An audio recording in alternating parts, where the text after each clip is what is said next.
जय श्री राम, जय बागेश्वर धाम सरकार। दोस्तों, क्या आपके दुश्मन आपको बहुत ज्यादा जकड़े हुए हैं और आपके दुश्मन ने आपका जीना हराम कर रखा है, सामने से आकर के वार करता है, आपकी प्रॉपर्टी हथियाना चाहता है, यानी कि अपना बल दिखाकर, अपना पराक्रम दिखाकर आपको लूटने की कोशिश कर रहा है, या फिर आपकी जो संपत्ति है या कोई चल अचल संपत्ति है उस पर विवाद हो गया है और उससे आपको लूटना चाहता है, या फिर हो सकता है कि आप कहीं जॉब जाते हो तो जब आप जॉब करने जाते हैं तो वहां पर जो शत्रु हैं आपके पीछे पड़ गए हैं और वो आपको नीचा दिखाना चाहते हो। तो दोस्तों, इस तरह की तमाम बातों, इस तरह की तमाम चीजों के लिए आज मैं आपको एक टोटका बताने जा रहा हूँ, उपाय बताने जा रहा हूँ।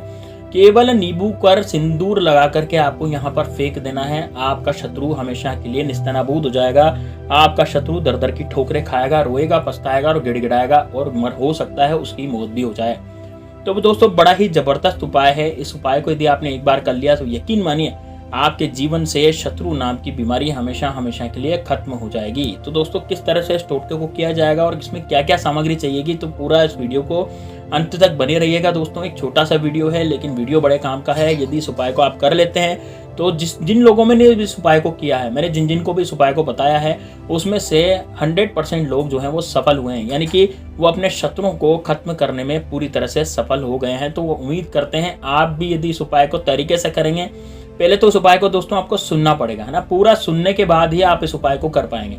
तो दोस्तों, वीडियो को लाइक जरूर कर दीजिएगा। साथ ही में दोस्तों कमेंट बॉक्स में जय श्री राम जरूर लिखिएगा। साथ ही में हर हर महादेव भी आप लिख लीजिएगा। तो कमेंट बॉक्स में जरूर आप हाजिरी लगाइए ताकि आपके ऊपर महादेव की भी कृपा हो और बालाजी महाराज की भी कृपा हो। चलिए दोस्तों, कैसे इसको आगे बढ़ाएंगे हम और किस तरह का टोटका इसमें करना पड़ेगा तो मैं पूरा आपको बताने जा रहा हूँ। तो दोस्तों, आपको एक बाजार से एक पीला नींबू लेकर के आना है।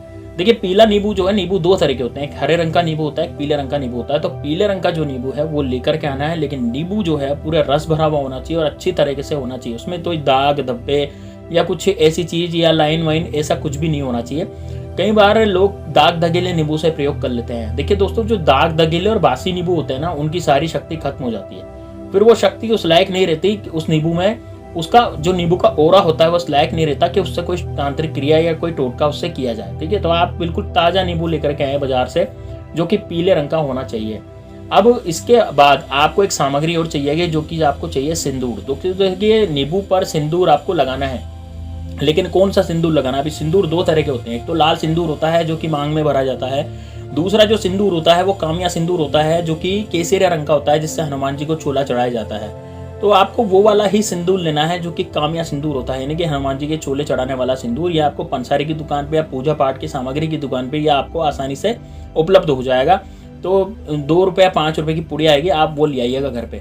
और अब आपको एक सरसों का तेल लेना है। दोस्तों देखिए, सरसों का तेल जो होता है वो कड़वा तेल होता है, यानी कि कड़वा तेल जो है वो शत्रु के नाश के जरूर काम आता है। यानी शत्रु नाश यदि आपको करना है तो आप सरसों के तेल से, उस कड़वे तेल से आप जरूर शत्रु का नाश कर सकते हैं।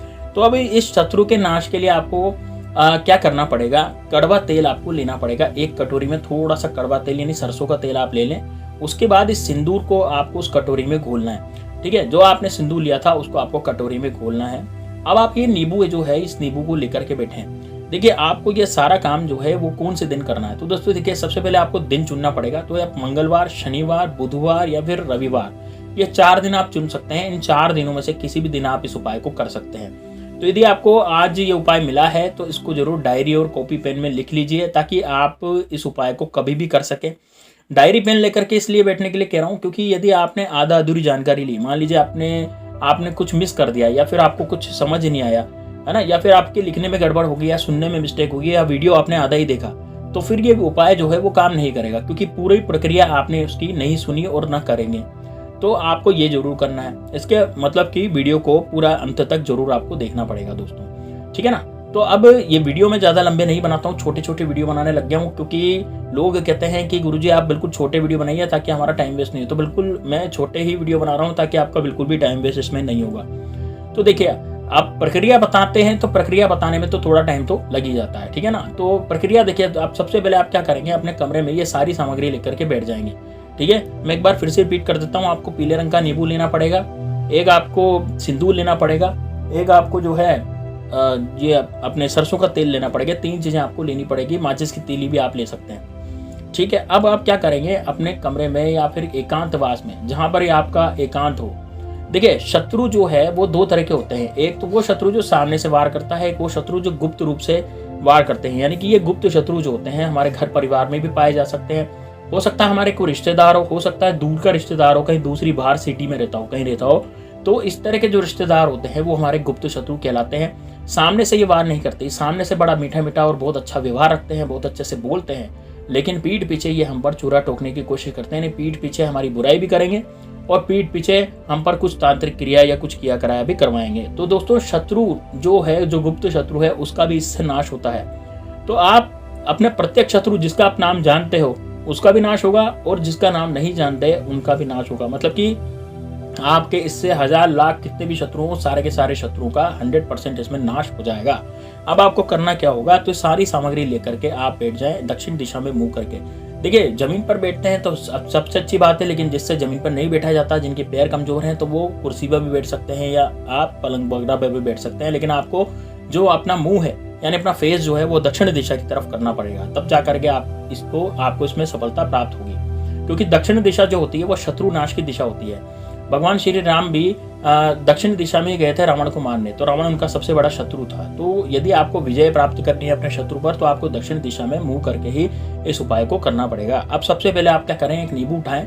वो जो आप नींबू लाए थे उसको आपको सीधी हाथ की हथेली में आपको रखना है। उस हथेली की मुट्ठी बंद करके आपको अपने शत्रु के बारे में सोचना है। जैसे मान लीजिए आपको अपने शत्रु का नाम याद है, तो आप उसके नाम का मनन कर सकते हैं और उसकी शक्ल अपने आंखों पे ला सकते हैं, आंखें बंद करके। देखिए आंखें बंद करके आपको उसका मनन करना पड़ेगा उस शत्रु का, तो उस शत्रु की तस्वीर आपकी आंखों के सामने आ जाएगी।